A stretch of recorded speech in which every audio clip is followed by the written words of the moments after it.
Bonjour à tous. Alors aujourd'hui, je vais vous présenter une guitare que je vais mettre en vente. Alors cette guitare, ça faisait partie de mes guitares player, donc les guitares avec lesquelles je joue pas tous les jours, mais c'est des guitares qui sont toujours suspendues, prêtes à jouer à la maison.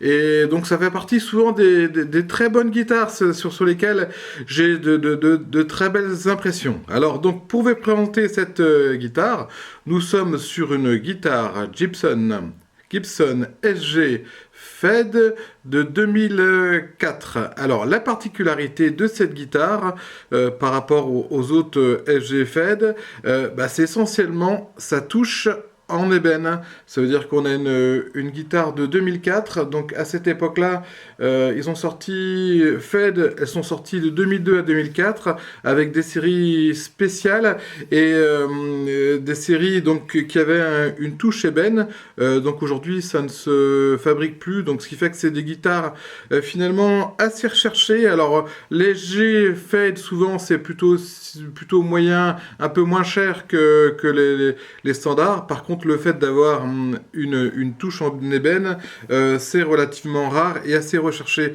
D'autant plus que si vous pouvez le voir, on a vraiment une belle touche bien épaisse sur la guitare. Donc voilà, qu'est-ce qui en font les particularités que ce soit une très bonne guitare. Alors déjà, le toucher sur les guitares, sur les Fed en particulier, et sur celle-ci qui est Warner Cherry, c'est particulièrement agréable. C'est un toucher doux, chaud, on n'a pas l'impression d'avoir de la peinture claquée dessus. Donc ce qui fait que simplement en termes de confort et de plaisir, c'est vraiment une guitare presque sensuelle, tout en rondeur qui est super agréable.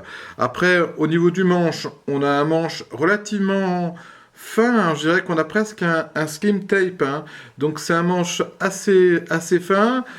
Par contre, au sillet, ici, on doit être aux alentours des 42, donc pas trop petit. Et puis, le radius, je pense qu'on a un radius assez plat, donc on est largement au-delà des 10.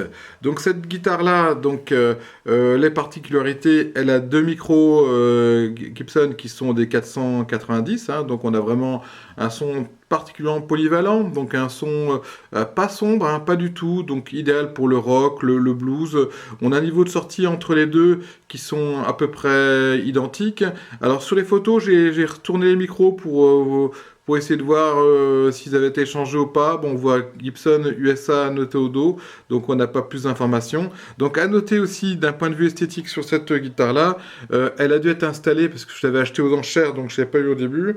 Il y a eu des petits voilà, des petits trous qui ont été faits sur les côtés au niveau des micros, donc il y a dû y avoir des caches micros qui ont dû être posés dessus, donc il faut le signaler.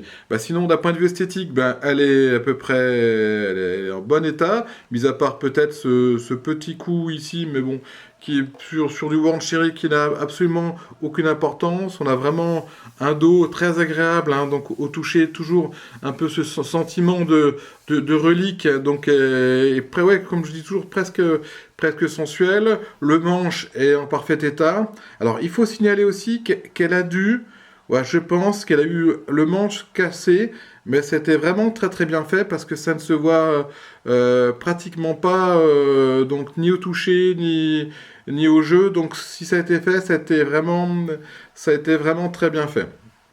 Alors là, c'est le genre de guitare que, avant d'en avoir, que je n'aimais pas. J'aimais pas ce côté un peu brut, guitare pour les rockeux, très dur, où il faut taper dedans, donc j'avais plutôt un a priori négatif sur cette guitare-là, et je l'ai trouvé celle-ci aux enchères, j'ai joué, et je suis assez rapidement tombé amoureux de ce type de guitare. Déjà, le manche fin des G, c'est pas le manche, je veux dire, le corps fin, c'est très agréable, c'est-à-dire qu'on est vraiment collé à sa guitare, on la sent vibrer, et celle-ci, elle sonne vraiment bien. Alors, Même à vide, hein, on a des bonnes sensations. Alors, je sais pas si c'est dû à la touche, mais c'est vrai on la sent vraiment bien vibrer sur le corps, ce qui est plutôt une bonne chose.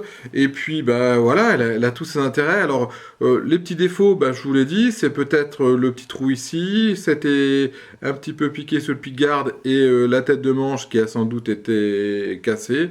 Après, elle n'a pas son étui d'origine, hein, donc j'ai joint un étui avec. Mais vraiment, c'est une belle guitare sur laquelle on peut jouer, se faire plaisir. Alors, vraiment, le point fort, c'est sa touche en ébène, qui est très très peu courante sur les SG de ce niveau-là, et qui en font des instruments assez recherchés aujourd'hui. Voilà, donc c'était pour vous présenter cette guitare qui pour moi était une bonne compagne. Alors pourquoi je la vends? C'est toujours la question qu'on peut se poser. Depuis, j'ai réussi à acheter une vieille SG Junior, hein, des années 60 avec un P90 et surtout la particularité c'est qu'elle a un tout petit manche tout rond, etc., qui est très très agréable. Donc j'aurais plus tendance à jouer avec cette vieille guitare de collection plutôt qu'avec celle-ci de 2004. Elle a 20 ans, mais elle se porte particulièrement bien. Voilà. Donc si vous avez aimé cette vidéo, cette présentation de la guitare SG, qui pour moi est une superbe guitare, n'hésitez pas à mettre un pouce ou à vous abonner au site si vous voulez voir d'autres guitares qui seront présentées en français. Et puis, voilà. À bientôt et à une prochaine fois. Merci.